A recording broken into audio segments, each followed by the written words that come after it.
用微光照亮夜晚，用温暖温润心灵。亲爱的朋友们，欢迎来到微光夜读。公司的直播交易额度突破1000万，老板在月度会议上宣布对优秀主播奖励现金20万。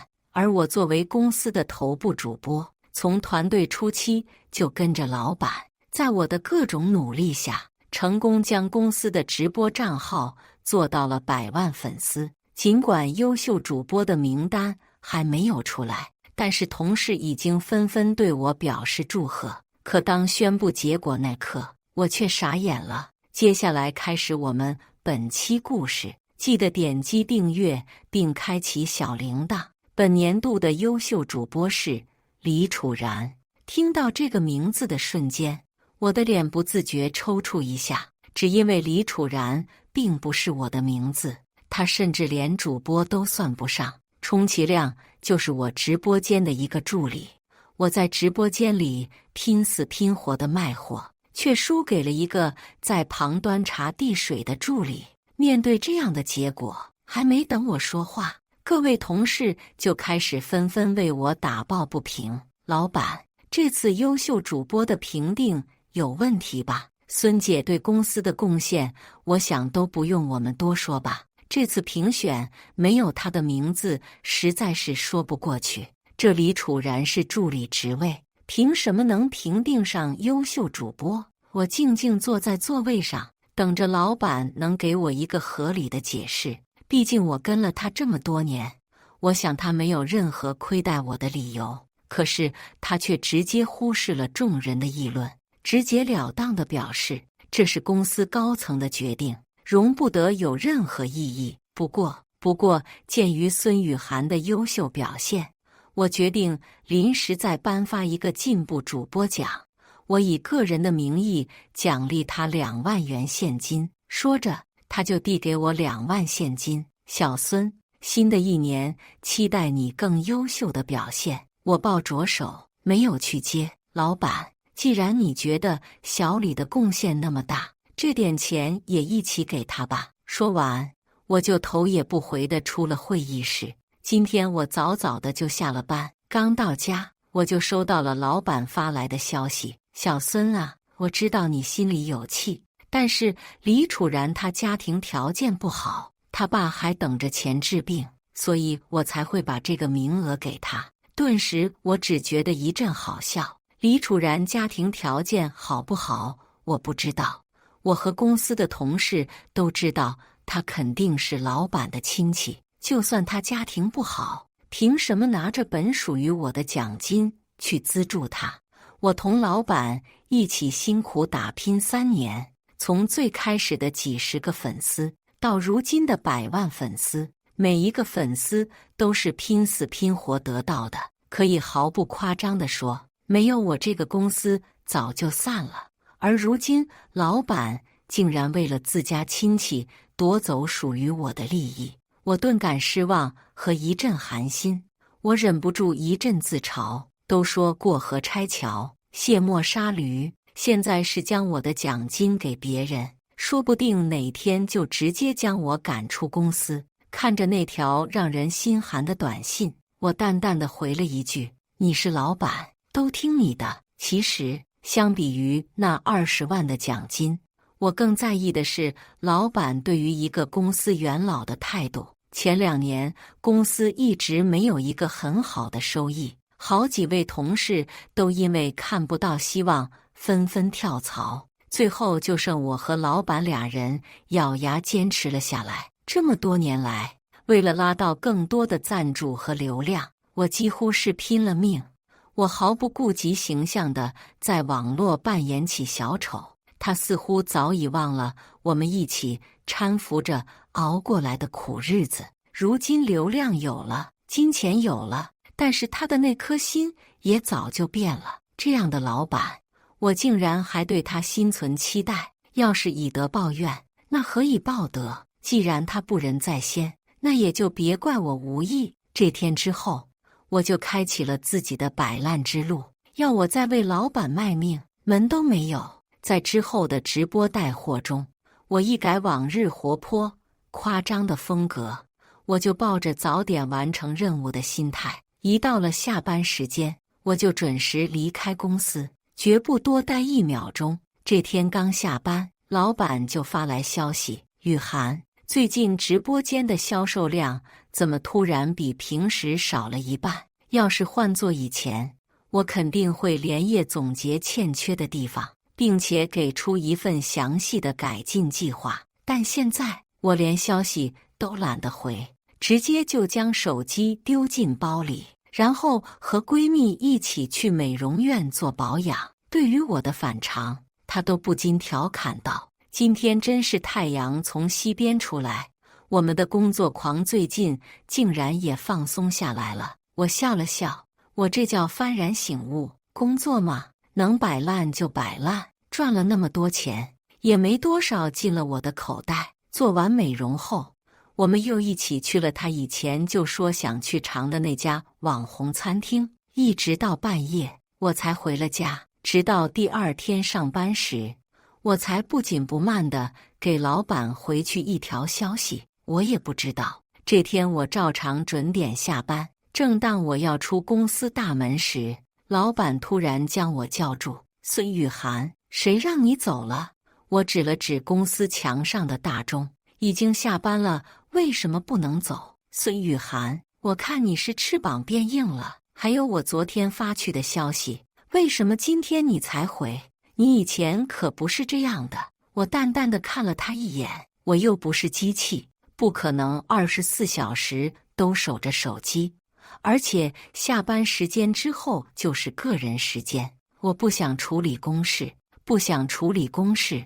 老板突然将一叠资料甩到我面前，你看看最近半个月的销售额，还不到之前的1/10，你怎么搞的？今天给我写1万字的检讨和解决方案，不然不准下班。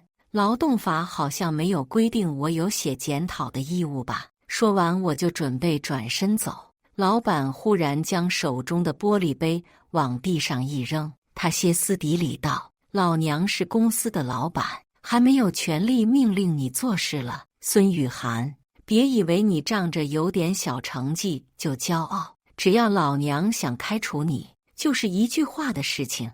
我的语气异常平静，你是老板，当然是你说了算。见我根本不吃他威胁这套，他就像是一拳打在了棉花上，他似乎觉得丢了面子，反倒先我一步离开了公司。他前脚刚走，公司就响起一阵起哄声：雨涵姐，你也太牛了吧！雨涵姐，你真是我的英雄，为我们出了一口恶气。我笑了笑，都是打工而已，何必苦了自己呢？之后的日子里，我一到下班点就走，不可能在公司多待1分钟。直到半个月后，老板似乎终于忍不了了，他直接把我叫到办公室，我都做好被辞退的准备，结果老板却先服了软。雨涵啊，我知道你为上次评选的事跟我怄气，但是人家李楚然那是有难处，何况你也不缺这20万吧？我耸了耸肩，我缺不缺我不知道，反正你肯定不缺，毕竟我拼死拼活赚来的钱都进了你的口袋。孙雨涵，你……他一时背对的说不出话来，忽然他猛地拍桌：什么叫钱都进了我的口袋？你跟了我这么多年，我有亏待过你一次吗？听到这话，我只觉得一阵好笑。这3年挖我的公司不少于10家，他们给出的年薪最低都是我现在的3倍。你觉得是什么让我坚持留在这家公司的？你觉得我公司没了你不能活是吗？老板对我怒目而视，我可没这个本事。说完这句话之后，我也不再开枪，任凭他说什么，但我没有任何反应。雨涵，这是我在给你机会，要是你再这样表现下去，只有被开除的份儿，你自己好自为之吧。见他说完了，我直接转身出了办公室，回到工位上，我也懒得继续工作，反而悠哉悠哉地追起了电视剧。同事们见我从老板办公室出来，一个个都好奇地凑了过来：雨涵姐，老板没把你怎么样吧？能怎么样？大不了就是开除呗。我一边工作，一边和同事们抽空闲聊。就在这时，老板又走了过来，直接丢给我一堆文件。孙雨涵，既然你最近的销售量不好，那这些文件就交给你来做，今天之内必须把这些文件做完。我看着面前厚厚的文件，不由得皱起了眉头。老板，我就是一带货主播，我哪会做什么文件？老板眼里闪过一丝狡黠，这只是正常的工作调整。既然你达不到要求，那你就别怪我不讲人情。以后你的工资标准就按照实习生的工资来算。老板，那你要这么说的话，这工作我就没法干了。我直接反驳道，没法干了？孙雨涵，你什么意思？你不想干了吗？老板看着我，眼神冰冷。我觉得我已经说得很清楚了。老板闻言，顿时气得脸色通红，指着我说道：“好，孙雨涵，你牛，你不想干了是不是？行，我成全你。”说完，老板将文件一摔，就直接离开了。同事们见状，一个个看得目瞪口呆。雨涵姐，你竟然敢这样和老板说话，你简直就是我的偶像，有啥不敢？我们是工作，又不是给他当奴隶，自己开心才是最重要的。我一边收拾东西，一边和同事们调侃。就在这时，我忽然收到了李楚然发来的消息：“雨涵姐，对不起，我知道这次是因为我老板才这么对你的，但我真的没办法，我家庭条件不好，我爸还等着钱看病。”看着李楚然发来的消息，我心里一阵无语，一看他就是串通好和老板一起来恶心我，而且就算他家庭不好，跟我有什么关系？难道我家庭条件就很好了吗？而且我买了房子，每个月还要还贷款，我的压力比他小吗？再说了，凭什么让我让步？就因为我比他早来公司几年，比他混得好点，我就应该让步吗？这是什么狗屁道理？我直接把他给拉黑了，照样一到下班点立马走人，谁叫都没用。一起下班的同事兴奋地问：“雨涵姐，牛逼呀！你竟然真的敢这么干，你就不怕老板把你开了吗？”开我？我求之不得。我刚走出公司，周然竟然在门口外的路边对我挥手。他原来也是这家公司的元老，只是第2年就跳槽了。我笑着走上前去和他打了招呼：“听说你现在混好了，专门过来看我笑话。”我哪能啊？听说你最近跟你老板闹得不愉快，我看有没有机会把你这尊大佛挖到我们公司。说完，他伸出10根手指，要是能帮公司把销售额做起来，待遇给你现在的10倍。这是一个很难让人不心动的数字，我先考虑一下吧。就这么走了，我不甘心，我要看着他怎么收场。我自嘲地笑笑说道：“当年我走的时候就告诉你，老板这个人不行，现在只要你一走，他公司必定破产。说实话，我也想看看到时候他哭着求你回去时的表情。”我笑了笑，既然他自己作死，那也怪不得我。说着，周然说什么也要请我吃顿饭。在餐桌上，他和我具体谈论了新公司的待遇，我能够看出他们是带着诚意的。回到公司后，我继续自己的摆烂生活。这天，老板忍无可忍，他直接冲到我的工位：“孙雨涵，从现在开始，你被开除了。之后，李楚然接手你的工作，你把文件和直播账号交接一下，以后你不准再踏进我公司半步。”老板说完，冷哼了一声，直接就离开了。李楚然听到，兴奋的都快跳起来，那是憋不住的笑。只要得到我的业务，就意味着升职加薪。看向我说道：“孙雨涵，你不会真以为老板不敢开除你吧？你放心，等我接手你的工作后，一定比你做得好得多。”我笑了笑：“那你可要加油哟。”说着，我就将文件全都交给他。看着他那得意的样子，我知道要不了多久，他和老板就笑不出来了。他以为直播卖货就是动动嘴皮子那么简单，他压根就不知道其中的专业知识。我留下的文件，他看得一头雾水。我实在不明白，老板怎么会放心将公司账号交给他？就算是自家亲戚，未免也太信任他了吧？不过我相信，要不了多久，他就会为自己的选择后悔莫及。李楚然果然不负众望，在接手公司账号之后，他学着以前我在直播间的那些动作和话术，但是直播间就只有200-300人观看，连我的1%都不到。这样惨淡的销售额，品牌方自然不乐意了。不到1个星期，品牌方直接就将电话打到了老板那里。你们公司怎么回事？要换人直播没关系，但是至少拿出成绩来吧。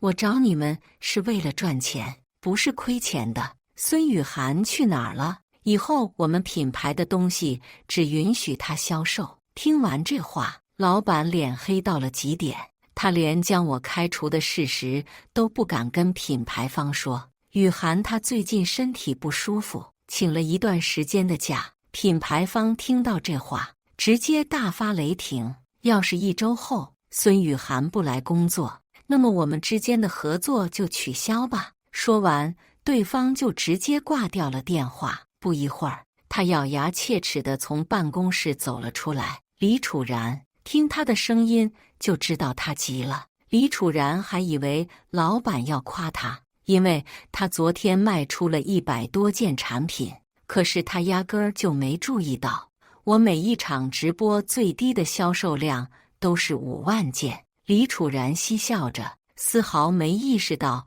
问题的严重性。老板怎么了？你还有脸笑？老板抄起手中的那份资料就朝他砸了过去。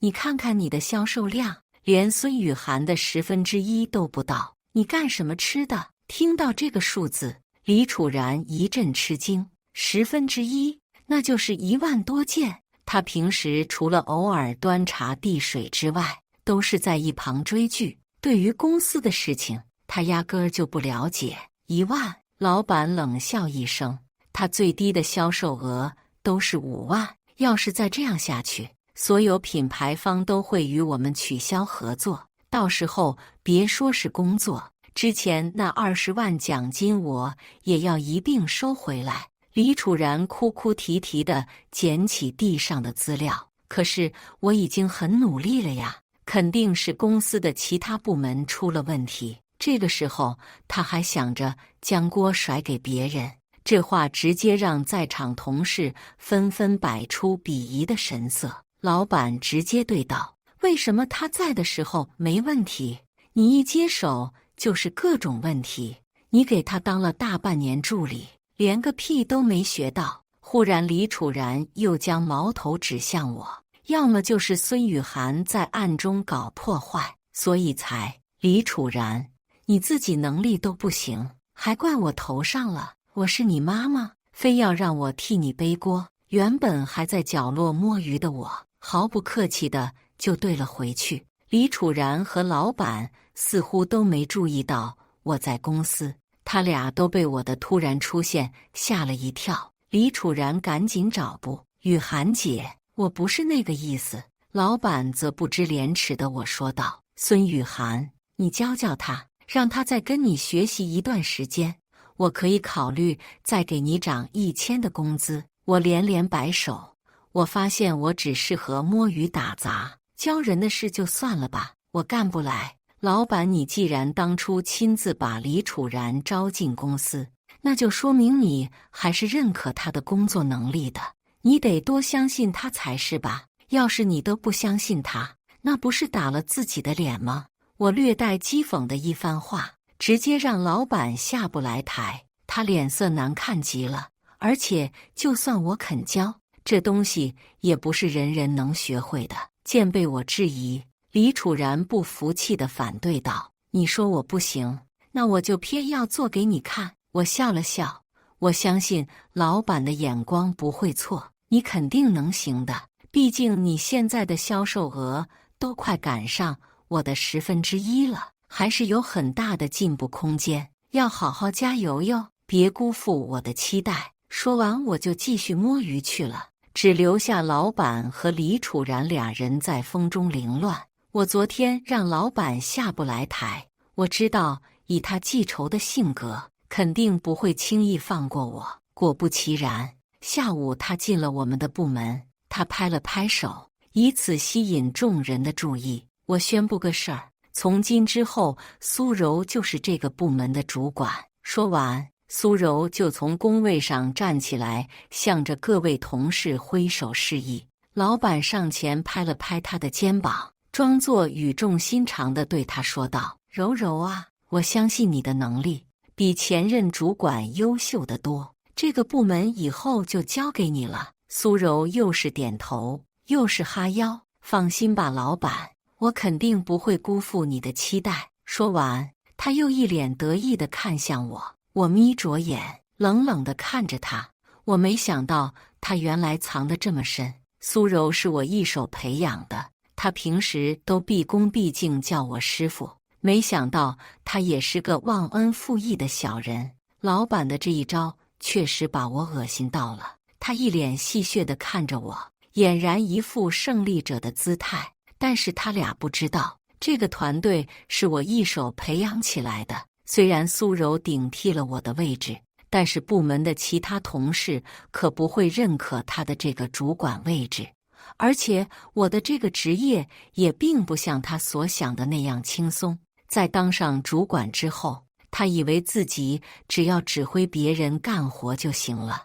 但很快他发现就不是这一回事。虽然他不用直播带货，但是对接品牌方、选品验品、管理团队、优化方案，这些全都是他分内的工作。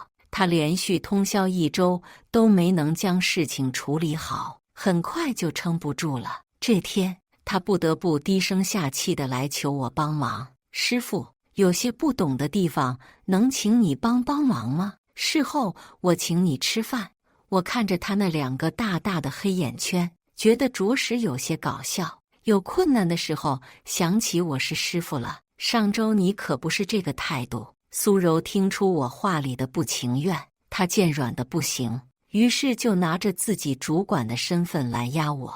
既然你还在这个部门，那我就是你的上司，我让你做什么你就得做。我冷笑一声：“苏柔，这个位置是你自己抢着要的，既然坐上了，就拿出与之对应的工作能力来，而不是占着茅坑不拉屎。还有，你跟了我快1年，有一样东西我忘了教你，做人别眼高手低，是你的东西别人拿不走，不是你的东西你也别想要。亏我喊你一声师傅，你……”苏柔看着我毫不留情，她愣是说不出一句话来。最后她看我铁定不会帮她，只能悻悻地回到自己的办公室。没多久，品牌方直接找上门来，老板毕恭毕敬地请他们进了办公室。我们在外面都听到了品牌方的不满：“你们新主管效率太低了吧？本来上周就应该给我们过目的方案，到现在都还没给我们。”老板没有办法，只能将苏柔叫进去背锅：“苏柔，你怎么回事？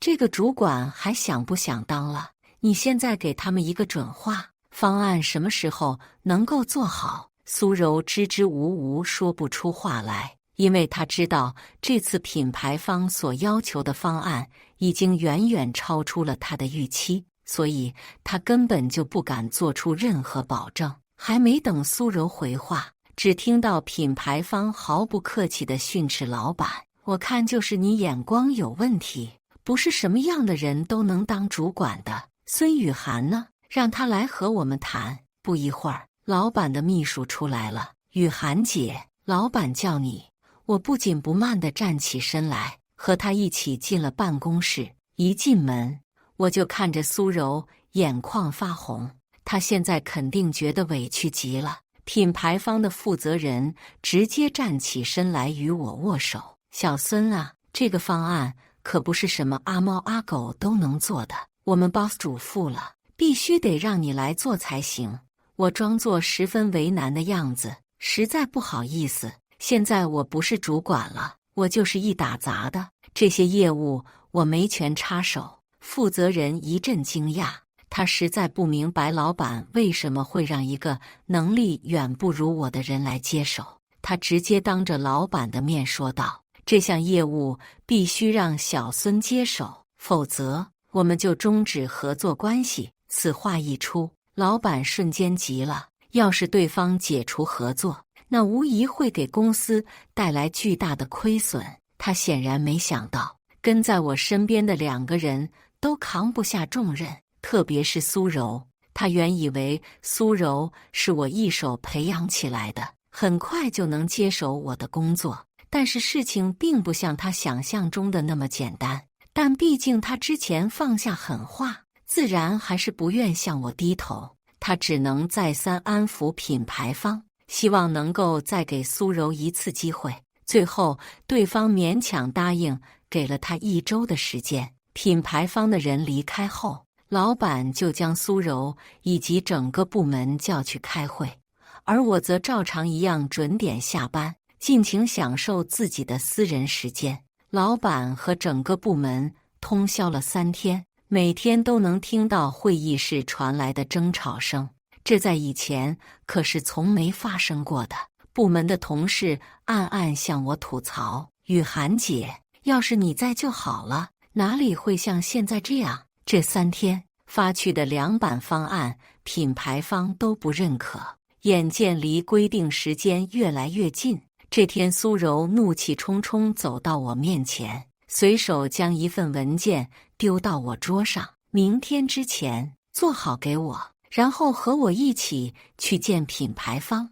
我看都没看一眼文件，我就是一打杂的，这不是我的工作。苏柔见状，不顾形象地向我咆哮道：“孙雨涵，我是你主管，要是不听从安排，我现在就开了你。”好的，一切听从领导的安排。我收拾好自己的东西，就站起身来。同事一阵吃惊，没想到我走得如此干脆。苏柔也没想到我竟然真的敢走。你干什么？你不是要辞退我吗？那我当然是走了。你……苏柔气得只能咬牙切齿地看我离开。只是可惜，没有老板的批准，苏柔辞退不了我。为了看看老板等人最终会怎样收场，我又回来了。短短不到半个月，整个公司体系就陷入半瘫痪的状态，公司账号大量粉丝脱粉，10余家品牌方与我们取消了合作。为了挽回资源，老板带着李楚然、苏柔去请其他公司负责人吃喝玩乐，只求能得到合作机会。然而对方的负责人也不傻，不经意间问出专业性问题来考察他们的能力，结果几人听得一头雾水，只知道一味的敬酒。这几次的合作毫不意外地黄了。最终李楚然和苏柔2人都纷纷拉下脸来求我帮他们。雨涵姐，你大人不计小人过，求求你再帮我们这一次吧。看着2人一副讨好的模样，我却只觉得一阵恶心。我这人没啥优点，就是爱记仇，想让我帮你们呢，门都没有。2人默契地猛地将我桌子一拍：“孙雨涵，给脸不要脸了是吧？你一个打杂的，装什么装？现在是公司养着你，你就不能为公司做些贡献吗？”还没等我反击，老板听到动静就走了出来：“孙雨涵，老娘忍你很久了，从上次奖金的事情起，你就一直跟我对着干，你到底想干嘛？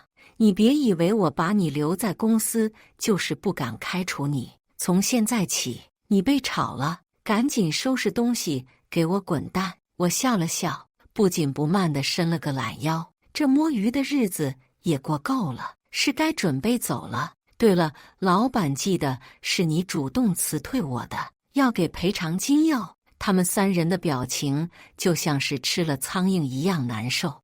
我直接去财务室领了赔偿金之后，就潇洒离去。刚出公司，就见着周然在路边等我。雨涵，我总算等到你辞职了，走吧，今晚老总特地请你吃饭，你无论如何都得赏个脸。在餐桌上，周然老总给了我该有的尊重，并表明了自己的诚意，年薪就按你在前公司的15倍开，超额完成的分红我们再另算。你看还有什么不妥的地方？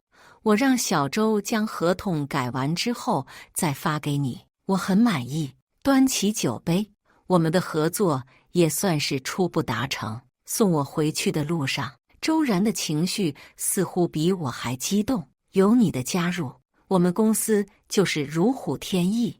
我已经期待钱老板到时候的表情了。我笑了笑，我也一样。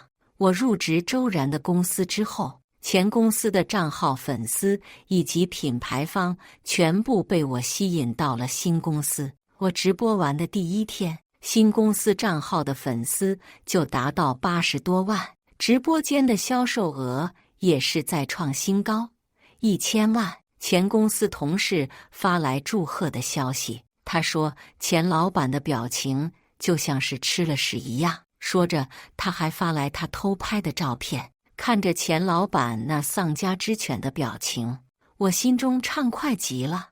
我当即就把这张照片分享给了周然，我俩因为这张照片笑了一整天。我离开后不到1周的时间，前公司就彻底乱了套，超过80%的合作都出现了问题。老板一再做出人员调整，想要以此来度过危机。他先是开除了李楚然，然后又将苏柔降职，最后花费高薪招来一名新的主管。但是公司早就无力回天，最后剩下的20%的那部分合作方也彻底对老板失去信任。他们宣布解除合作之后，公司也是毫不意外的破产了。破产前，他3番5次的给我打来电话，雨涵，对不起，我错了，现在公司有困难，能请你再回来帮帮我吗？我们一起打拼了3年，我想你不管是对我还是对公司，都还是有感情的吧？求求你再回来帮我一次。我冷哼一声，有困难的时候就想到我了。我对你对公司确实有情感，看你失败，看到公司倒闭，我觉得爽极了。发泄完后，我直接就将他拉进了黑名单。时间一晃就是半年，自从公司破产之后，我就没了那3人的消息。这天，我正要面试几个求职者，刚进房间我就傻眼了，因为这堆求职者中有3个熟悉的面孔，李楚然和苏柔，以及我的前老板。你们怎么在这儿？3人见到我，脸色微微一变，随后立刻换上一副讨好的姿态。哎呀，雨涵，我们好久没见了，我们都有些想你。说着，3人就凑上前来。雨涵，我们实在没有地方去了，你现在混得这么好，麻烦你给我们3安排个工作吧。我还心想，为什么他们会来我公司？原来是想让我给他们开后门。我不禁笑了笑，落到这种地步，也算是他们咎由自取了。我给周然发去消息，很快他就顶替了与我一同面试的另一位主管。看着曾经的老板在我们面前唯唯诺诺的样子，周然低声在我耳边问道：怎么样？这种感觉爽不爽？简直不要太爽。之后的面试中，3人毫无疑问都没有通过，并不是我们故意刁难，只是他们的能力离我们的要求相差甚远。感谢大家的观看，欢迎大家在下方评论区讨论。如果你喜欢这类故事，记得点击订阅微光夜读，并分享给更多的人，这会对我帮助很大。再次感谢大家的观看。